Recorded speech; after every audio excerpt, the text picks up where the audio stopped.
gente conversa a partir desse momento, Dona Ju, com o doutor Norimar.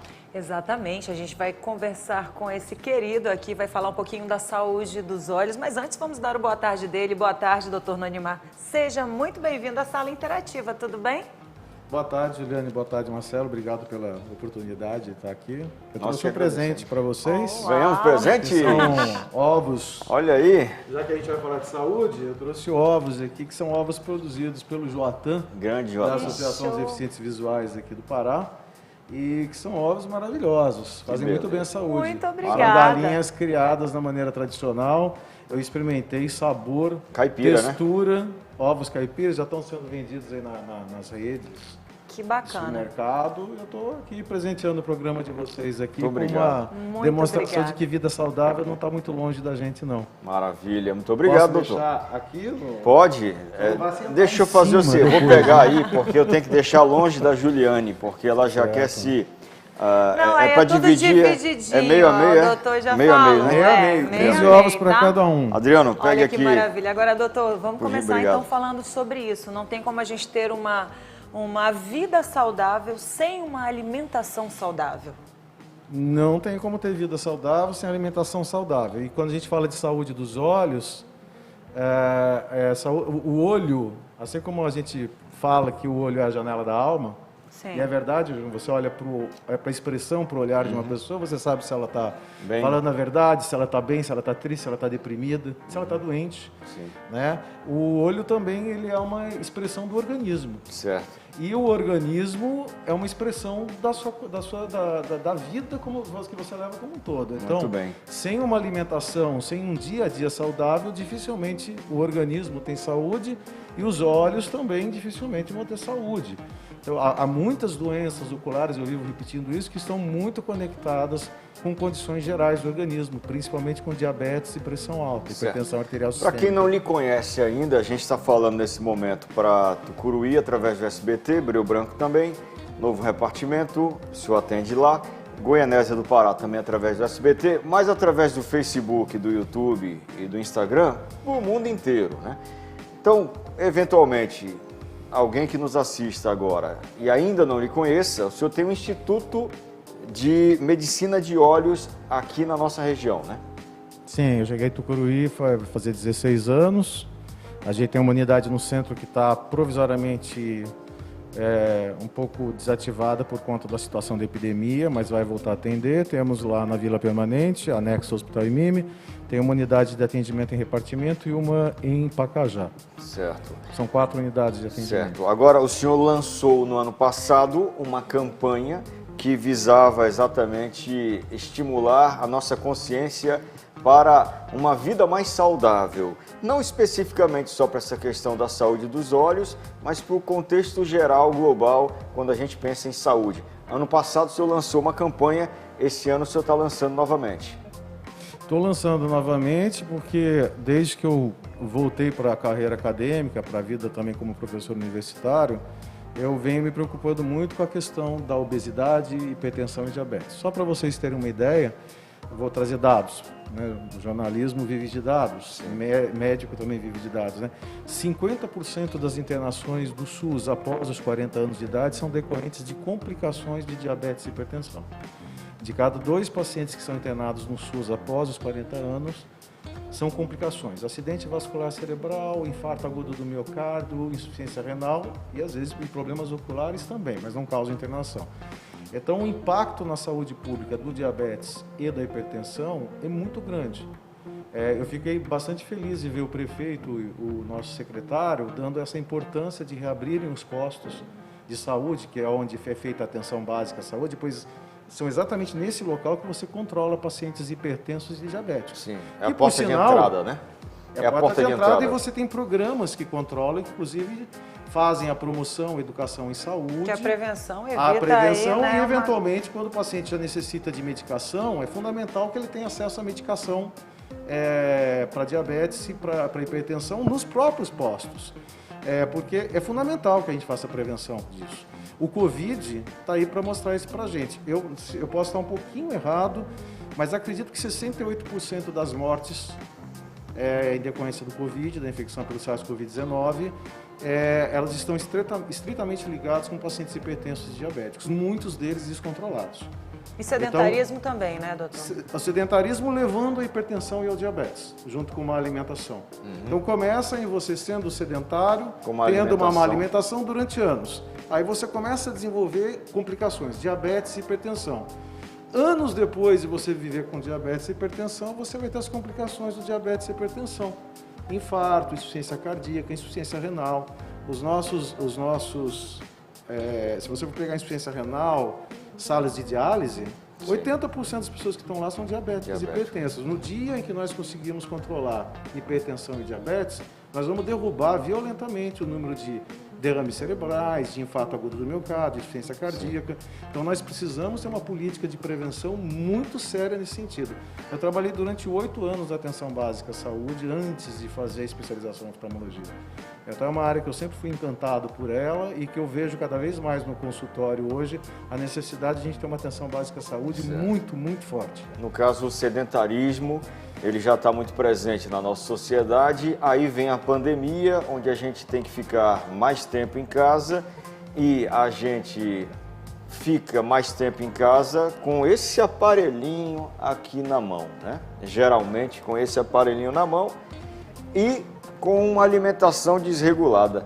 No cenário da pandemia, essa situação se agrava ainda mais, né? A gente precisa despertar também para essa conscientização de usar menos o celular, o smartphone, de modo em geral, e se exercitar, né? Isso é fundamental, com os cuidados que a gente deve tomar, mas se exercitar e ajustar essa alimentação também, né?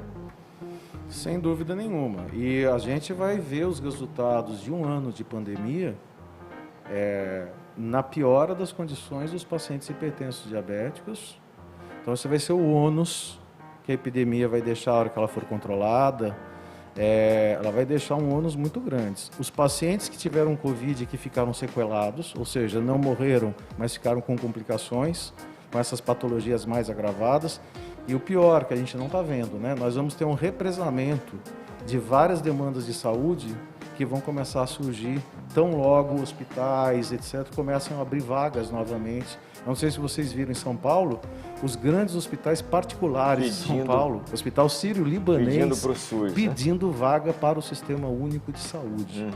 Né? Então você imagina o que isso vai ser no futuro. A gente ainda vai ter muitos e muitos anos para se recuperar dessa epidemia em vários sentidos. Inclusive uma preocupação redobrada com os jovens, com as crianças que acabam abusando ali da questão do açúcar, do próprio sal também, né, doutor? A gente volta lá na questão da hipertensão, da diabetes. Sem dúvida nenhuma. Acho que aí, secretária de Educação, professor Irene, olhar bem para a questão da merenda escolar, né? Sei que ela é uma pessoa sensível, privilegiar a produção local de alimentos frescos, comida com quantidades reguladas de sal, com baixo teor de sódio.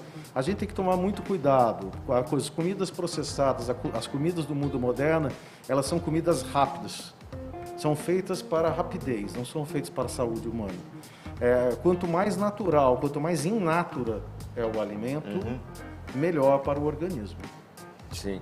E como é que é a relação, doutor, voltando um pouco mais especificamente para a oftalmologia, essa relação da diabetes, hipertensão e o reflexo que isso gera no globo ocular?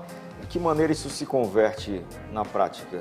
O olho é o espelho do rim. Tinha um professor meu que falava isso, é verdade. De uma maneira muito simples, diabetes e hipertensão ao longo do tempo vai fazendo com que os nossos vasos sanguíneos, que são esses tubos que levam sangue para o nosso organismo todo, para todos os órgãos, nutrientes, glicose, oxigênio, eles vão ou se tornando estreitos demais, rígidos demais, e portanto falta o aporte sanguíneo, ou eles vão criando degenerações íntimas, ou eles explodem ou formam trombos. Então, todas as complicações do diabetes e da hipertensão são decorrentes dessa vasculopatia generalizada. É como que aquela circulação da árvore que leva a seiva, ela ficasse totalmente degenerada. É o que acontece com o diabetes. O olho precisa de sangue para funcionar. Ele precisa de oxigênio, precisa de glicose. E, portanto, quando você faz um exame de fundo de olho num paciente com diabetes e hipertensão, você vê as alterações microvasculares presentes ali. E isso pode levar ao infarto da retina, que provoca cegueira. E até mesmo em outras doenças, não é muito bem esclarecida essa relação, mas mesmo a catarata, tão prevalente, ela tem algo a ver com o estresse oxidativo, que é o estresse crônico das células submetidas a baixas tensões de oxigênio. Então, existe sim uma relação muito grande entre vários problemas oculares e as condições cardiocirculatórias geral dos pacientes, enfim, da população. A gente sempre fala, né, a prevenção é a melhor forma, mas a gente geralmente faz exames, né, de rotina das mulheres, dos homens mesmo, no mês dos homens, enfim. Mas quanto ao oftalmo, às vezes a gente acaba tendo aquele atraso. Vai só quando sente uma dor de cabeça, quando acha que, eu acho que eu estou precisando usar óculos. Mas então a gente tem que despertar para isso também e começar a fazer exames mais regulares, principalmente quem tem uma diabetes, uma hipertensão, doutor, seria isso? Sim, precisa fazer.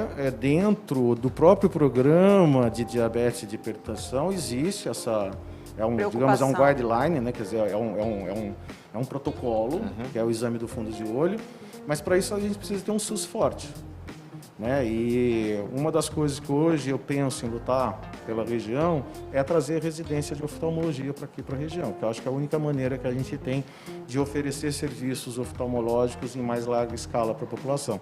Mas, sem dúvida, já cabe ao paciente hipertenso diabético uma avaliação ocular periódica no sentido da prevenção de distúrbios oculares mais graves.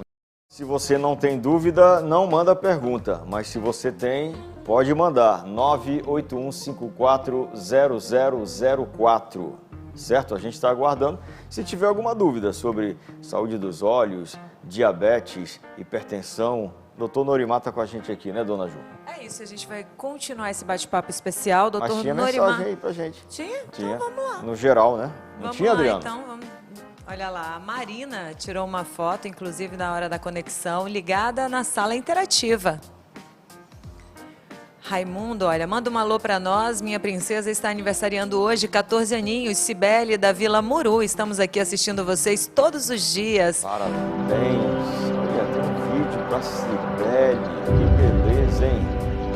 Muitos anos de vida para você, Cibele. Parabéns. Deus abençoe sempre, viu? 14 aninhos, né? Lá no Muru. Muru é Baixo Tocantins já, viu? Olha, boa tarde, Marcelo e Juliane. Gostaria de parabenizar meu filho, o Heitor, que hoje completa 1 ano e 2 meses. Ele ama assistir a sala interativa. Olha, que fofura, gente. 1 ano e 2 meses fica assistindo o tio Marcelo e a tia Ju. Que beleza, Heitor. Beijo, Heitor. Olha, Marcelo e Ju, mandem um alô pro meu filho, Tiago, está completando mais 1 ano de vida hoje. Parabéns, Tiago, todo internacional aí, hein, bicho, nessa foto. Égua, rapaz, tu é crazy, é? Boa tarde a vocês da sala interativa, o Edinaldo. Boa tarde, Edinaldo. Boa tarde. Olha, manda um oi aí para minha prima Raquel, que está assistindo vocês, a Mariana Fiorella, que mandou essa mensagem. Boa tarde, Raquel, tudo bem? Mariana também? Parabéns ao prefeito Alexandre Siqueira, está fazendo um ótimo trabalho na nossa cidade de Tucuruí. O Darildo Miranda mandou essa mensagem. Valeu, Darildo, obrigado pela companhia. Mensagens, mais uma, nossa velha careta de todo dia ali na hora do tinha clique, que ter, né?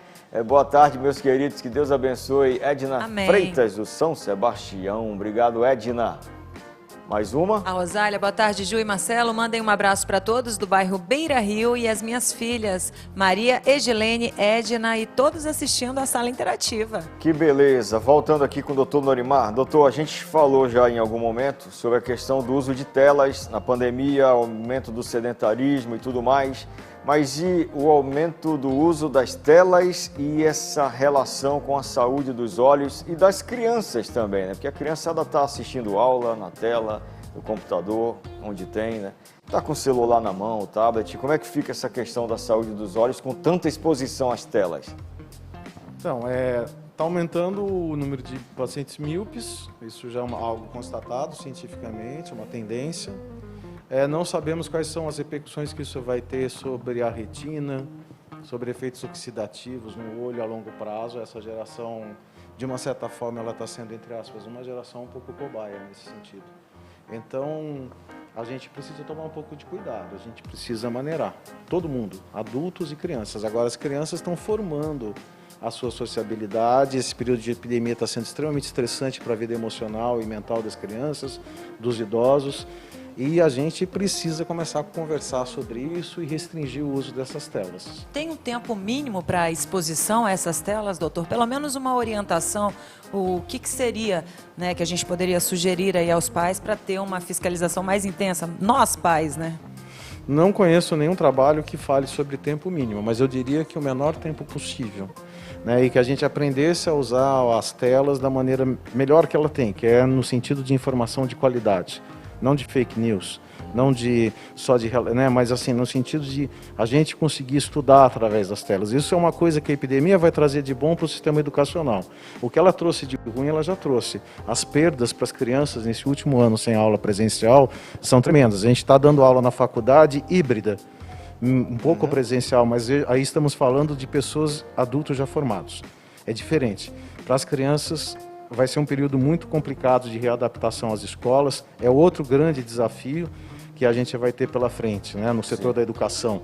Então, assim, há muitos desafios, né? Eu não sei se a gente vai estar terminando daqui a pouco, mas ainda acho que uma das coisas que a gente precisa fixar muito, é por isso que eu vim fazer o programa de máscaras, apesar de ter tomado a vacina. E eu queria agradecer quem me deu a vacina, quem produziu a vacina, quem trouxe a vacina até Tucuruí, o caminhoneiro, todo mundo que produziu essa vacina. Eu estou vacinado com 2 doses, todo mundo tem que tomar vacina. E até lá, máscara. Pouquíssimo provável que o vírus saia do meu nariz, mesmo que eu esteja portando, e chegue até você se eu estiver com máscara. Então a máscara não é para proteger a mim, é para proteger o outro. Então é fundamental que a gente inicie uma campanha massiva nas mídias, na TV e na rádio, para que as pessoas valorizem o uso da máscara. Se nós não queremos fechar e sofrer mais ainda, nós precisamos fazer um isolamento em relação ao com quem a gente está convivendo, e a gente precisa usar as máscaras, limpar as nossas mãos. Senão a gente vai acabar sendo obrigado a ter que fechar de novo, porque os números são muito ruins. Isso a gente fala sempre, doutor. E detalhe, que a gente só está sem máscara aqui, viu, pessoal? Você que está assistindo a gente. Aliás, ó, a minha está bem aqui no bolso, estava no plástico. Eu tirei agora há pouco do plástico, mas aí no nosso caso, né, doutor, ficaria difícil a gente fazer o programa com a máscara aqui. Então, mas saiu daqui, a gente está de máscara o tempo todo, tanto eu quanto a Juliane, a nossa produção. E tem pergunta na tela para o doutor Norimar. Vamos lá? Olha lá, boa tarde, eu tenho problemas de pressão alta e já me consultei, mas falaram que era problema de vista, eu acho, né? A Elisângela, se tem alguma coisa relacionada, doutor? Existem 2 situações. Existe a pressão intraocular, que é a pressão que a gente mede no consultório dos olhos do paciente. Ela não está estritamente relacionada com a pressão arterial do corpo que caracteriza a hipertensão arterial sistêmica. Elas têm algumas relações, mas não são lineares. Não são lineares. Não há essas uma correlação direta. Não, nítida não. Então precisa ver qual a hipertensão. Se a hipertensão dos olhos é um fator de risco para glaucoma, precisa talvez tratar com colírios hipotensores para diminuir a formação do humor aquoso, que é o líquido que é produzido dentro do olho. Se o problema é de que a hipertensão arterial do corpo está produzindo algum evento no olho, precisamos tratar a hipertensão arterial do corpo com os medicamentos que são tratados para pressão alta, diminuição da ingesta de sódio, exercício físico adequado, diminuição do peso. Sim, muito bem. Mas aí no caso dela, ela precisa desse diagnóstico, né? De fechar esse diagnóstico, porque a dúvida dela é a pressão nos olhos e a relação da pressão arterial. Essa é a dúvida dela em resumo, né? É isso, né? Não ficou claro para mim, mas acho que sim, né? Então, se a pressão, ela pode consultar, a gente pode examiná-la. Se o problema for da hipertensão ocular dos olhos, o tratamento é feito de uma determinada forma. Certo. E se ela tiver hipertensão arterial sistêmica, a gente também pode constatar, não é geralmente o médico oftalmologista que vai fazer esse acompanhamento, mas a gente pode sugerir ao paciente que ele acompanhe com um clínico geral ou no posto de saúde, na unidade básica de saúde. Inclusive, a gente tem aí na tela, né, os telefones do Instituto. Você pode anotar, tirar uma foto, qualquer dúvida. Está trabalhando com agendamento, doutor, de consultas? Estamos trabalhando desde o início da epidemia com um agendamento extremamente restrito, reduzido. Sim. Um paciente a cada meia hora, com esterilização de toda a sala entre um atendimento e outro. vamos prosseguir assim, não estamos interrompendo. Então estamos funcionando, eu peço até desculpas a vários clientes reclamando das demoras, mas é porque por enquanto eu sou um só e a gente precisa trabalhar com salas de espera controladas, há todo um controle hoje para não colocar em risco o paciente. Sim. Muito bem, doutor, tem mais uma pergunta. Gostaria de saber o porquê sempre que meu esposo levanta pela manhã, ele sente tontura. Iranete, tem alguma coisa relacionada à visão? À visão? Não, depende da idade, precisa ver se ele está usando alguma medicação que possa provocar o que a gente chama de hipotensão postural, ou seja, eu levanto da cama, depende da idade, pacientes idosos isso é relativamente comum, a gente precisa levantar com um pouco mais de... menos pressa, mas precisa ver se ele usa alguma medicação, principalmente medicação para pressão alta, algumas medicações podem provocar hipotensão postural, mas problema nos olhos geralmente não. Muito bem. E esse estresse todo que a gente vive no dia a dia, doutor, como é que a gente tenta equalizar isso diante de uma pandemia como essa? Às vezes, rapaz, eu preciso até fazer uma alimentação mais saudável, mas eu estou tão estressado, pede aí qualquer coisa aí, vai... Como é que a gente, na sua visão de médico, deve buscar um equilíbrio nesse momento? Porque isso vai refletir para a saúde como um todo também, né? Como conviver com o estresse é um problema da humanidade, né? E é um problema nosso do dia a dia, né? A gente está saindo de uma sociedade rural até o século XIX para uma sociedade urbana. Aqui no Pará isso é bem nítido o contraste. Eu que trabalho nos interiores, né? Como é diferente tudo, até os tempos. Não tenho essa resposta clara, mas a gente precisa viver uma vida menos estressada. Precisamos nos alimentar de maneira mais natural, precisamos aprender a fazer lancheira, levar a nossa fruta, levar a fruta para o filho, ou fazer um sanduichinho mais natural para ele levar. Enfim, a gente precisa melhorar a merenda na escola. Né, tenho certeza que isso é fundamental no Brasil, né? E quem está à frente da secretaria, acho que é a professora Irene, da Universidade do Estado do Pará, eu tenho certeza que ela vai olhar isso com muito carinho, isso é de fundamental importância para a saúde das crianças. Isso, aliás, é um dos prejuízos que está sendo causado pela epidemia. Muito bem, chegou mais uma pergunta para o senhor. Cadê a pergunta na tela? Quais alimentos contribuem para a saúde dos nossos olhos? A Amanda. Todo alimento saudável contribui para a saúde do corpo e dos olhos, e todo exagero prejudica. Fiquei preocupado, vou só fazer uma parte, fiquei preocupado, a gente sabe que com toda essa crise econômica, parece que a fome ou a desnutrição está se mostrando de novo.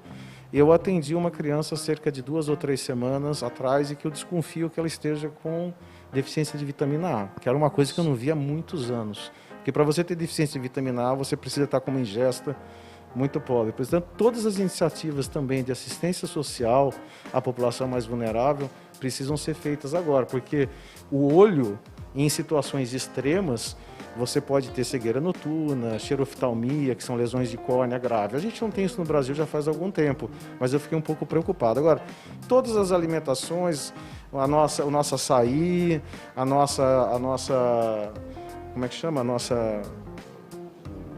A cenoura não, mas a abóbora, né, que é tão comum aqui, tudo isso tem muita vitamina A, é o combustível da retina. Não, açaí, abacaba. Açaí, abacaba, a abóbora, é o combustível da retina, ela precisa disso para funcionar. Olha aí, Amanda, açaí, abacaba, abóbora, né, vitamina A. Doutor, são 2h17, o programa termina 2h18, então a gente tem menos de um minutinho para lhe agradecer nesse instante por ter vindo ao nosso programa e volte mais vezes. É uma honra tê-lo conosco. Muito obrigada pela sua presença e pelas orientações. Obrigado a vocês também. Vou deixar aqui também de presente para vocês uma caixa de máscaras cirúrgicas. Muito obrigado. Ok, pode... Pega aí, Ju.